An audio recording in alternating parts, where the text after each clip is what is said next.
Good evening, sir. My name is Subhash Kamble. I am lecturer from Chemistry Department, Thana College. In the beginning of your lecture, you said that Quran talks about giving peace to humanity. My question is that if it is talking about peace, then why so many young men from various countries are falling to the prey of terrorism in the name of jihad?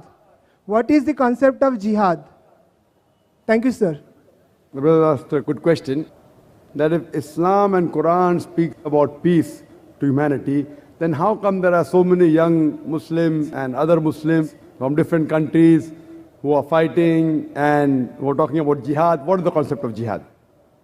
As far as the word jihad is concerned, jihad comes from the Arabic word jahada, which means to strive.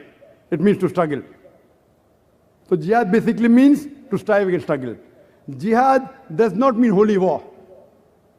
Holy war, if you translate to Arabic, means harbun muqaddasa. There is no Arabic word harbun muqaddasa in the Quran or any of the Sahih Hadith.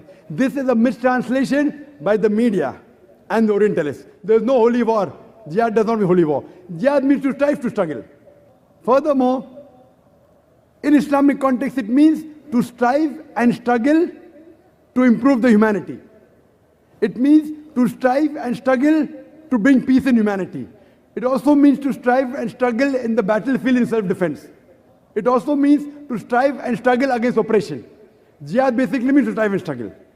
Now coming to your question, that how come then so many youngsters from different countries, they are fighting? Point number one, there are possibilities, and it's a fact, that some of the Muslims, they are being misled by the anti-social elements. That fight, it's there in Islam, etc., misquoting out of context. But this is a small percentage. The major reason, according to me, is how the media portrays. Like in India, we very often read in the newspapers that the Muslim terrorist in Kashmir, killing so many people. Headlines. Regularly you read. I was called to Kashmir the first time in 2003. And I was thinking, should I go or not? Should I go or not? So much of chaos. First time in Kashmir, the government gave permission after 14 years to hold a public lecture. And the gathering was somewhat big, 100,000 people. In polo grounds, in the city of Srinagar. And when I went there were guards, with guns and all around me. And I was expecting, but there wasn't much problem. Next day I went to Assam. I landed on the airport. There were 4 guards with guns, machine guns. What is this? There is killing in Assam. Killing in Assam? Where it takes place? And there, if I did not have the guards, I wouldn't be here to give the talk. But in the papers, where do we hear about the killing going on in Assam? There are more people being killed in Assam than in Kashmir. Who hears about the LTT? You know the LTT? The Tamilians, they are called as Tamil Tigers. They are not called as Hindu terrorists. Why? If Kashmiri Muslims do it, they are called as Muslim terrorists. If the Hindus in Assam do it, it's a local problem. If the LTT does it, local problem. In India, you ask anyone who has the knowledge of law and order, he will tell you the maximum killing is done by the Maoist. How many times do we read in the newspaper? We read in the newspaper in news brief. Okay, so many people killed in Assam. News brief. Muslims do it, headlines. Why? There are black sheep in every community. Then one person came and told me, you should understand, this is a problem of land. Assam is not a problem of land. It is the Kashmir which is the problem of land. Both the countries are fighting and the poor Kashmiris are being harassed. Neither here, neither there. If you go to Afghanistan, that's the problem of land. The Americans have come there and you call them terrorists. See what's happening in Palestine. The Jews were kicked out by Hitler, kicked out from Germany. The Palestinians, the Arab cousins, they said, Ahlan wa sahlan, you are most welcome in our house. Now imagine, suppose a traveler is homeless, without a roof, you allow him to come to your house. After a few days, he kicks you out, and at the doorstep, you are saying, he has taken my house, give my house back. They call you a terrorist. What terrorist? So you realize this is the media. It is media. What we realize, what's happening in Bosnia? The Muslims, correct. I do agree with you. The Muslims are coming in the picture, but they are being harassed. Where is humanity? What have we done for the people of Palestine? For the people of Iraq? Weapons of mass destruction. I'm not in favor of Saddam Hussein. I don't consider him a good Muslim. But there were problems when Saddam was ruling. After the Americans came, the problems are multiplied. Correct? So what are you talking about weapons of mass destruction? So what we realize, brother, it is the media. The Muslims are being harassed. They are the sufferers, and you call them terrorists. So that's the reason. But there are black sheep in the community also. But the black sheep are a minority. It's a minority. The major thing is the media. You know, IRA, Irish Republican Army in UK. It is a fight between the Catholics and the Protestants. No one calls them as Catholic terrorists. Why? More than 100 years. But Tony Blair and the new Prime Minister are more worried about Muslim terrorists. They aren't worried about IRA, which has killed hundreds of people. How many bomb blasts have they done? They are more having secret meetings about how to stop Muslim terrorists. And it's very common. Any politician, he wants a vote bank. The new Prime Minister came, then there was Jasco bombing. You know Sabil Ahmed? Have you heard Sabil Ahmed? Very good. I have heard him, I haven't seen him. It came in the Indian papers. You know Sabil Ahmed? Sabil Ahmed was a fan of Dr. Zakir Naik. And he organized Dr. Zakir Naik's lecture in Bangalore, in the full article on terrorism.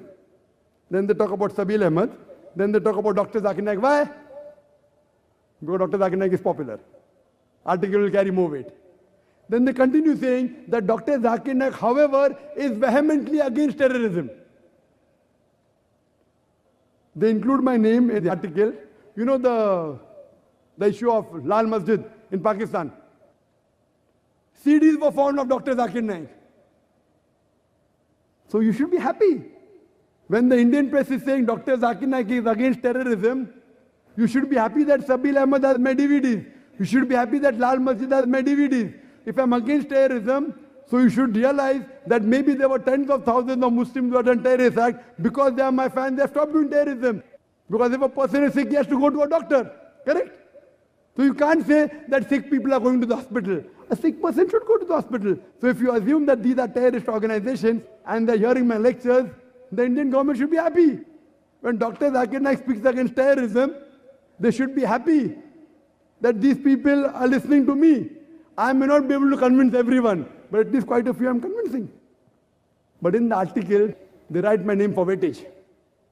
You know, so it becomes, if you write against Islam, the chances the article will be selected very easy.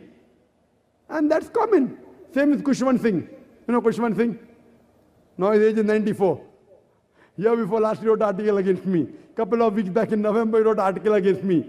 He says, in the first article he mentioned that I watch Dr. Zakir Naik's program religiously every day. He writes. He praises me, talks about my memory, and then criticizes me in his style.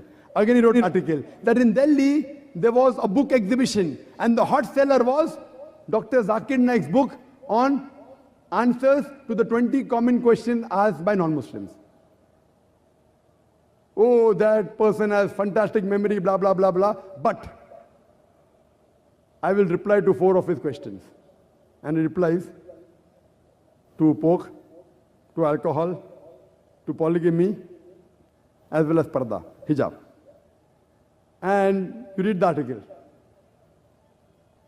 Time will not permit me to speak about everything. In pork, I say that it is the most shameless animal, more than 70 diseases. It is the only animal that invites its friends to have sex with the mate. So I said, if you eat pig, you behave like pig. It is the only animal that invites its friends to have sex with the mate. He said, I did not know that. And he says that I don't know the Western countries, they're having pig, and I don't see any epidemic or any disease. See, doctors tell us today that don't go to a prostitute, you'll have AIDS. But everyone that goes to prostitute does not get AIDS. The percentage is small. The minority of the people get. Similarly, everyone that has pork doesn't get these diseases. But today, more than 50% of the Americans, they are suffering from hypertension. And one of the causes is because of pig eating. He talks about alcoholism. Dr. Zakir Naik says, because of alcohol, you have so many diseases. So he says, Quran is not against alcohol, it's against getting intoxicated. Now he's trying to interpret the Quran. This is the media. And he says, I am of the age of 94 years old. I am drinking every day in my life. I have never got intoxicated. I have never got sick. And I have never hurt any individual. Now all these three things, age of 94, has never got intoxicated. I know so many common friends who tell me that they have seen him intoxicated so many times. Never seen a doctor. Maybe he forgot, age of 94. He has never hurt anyone. He has hurt me. So what we realize that when you write articles against Islam, against people who are famous, you get good readership. You get good viewership. So similarly, you realize that today that the image that we have of Muslims that are terrorists, some may be fighting for the freedom of the country. Imagine if I tell you that the British government said Bhagat Singh was a terrorist. Was Bhagat Singh a terrorist? Was he or not? Yes, sir. Was Bhagat Singh a terrorist or not? His act was like terrorist. But was he a terrorist according to you? According to me also, he was not a terrorist. But just because the British government says that Bhagat Singh is a terrorist, that doesn't mean I have to agree with the British government. What we have to realize, this is major, the ploy of the media. That's the reason this talk was based on that, so that we can spread peace. Hope that answers the question. Thank you, sir.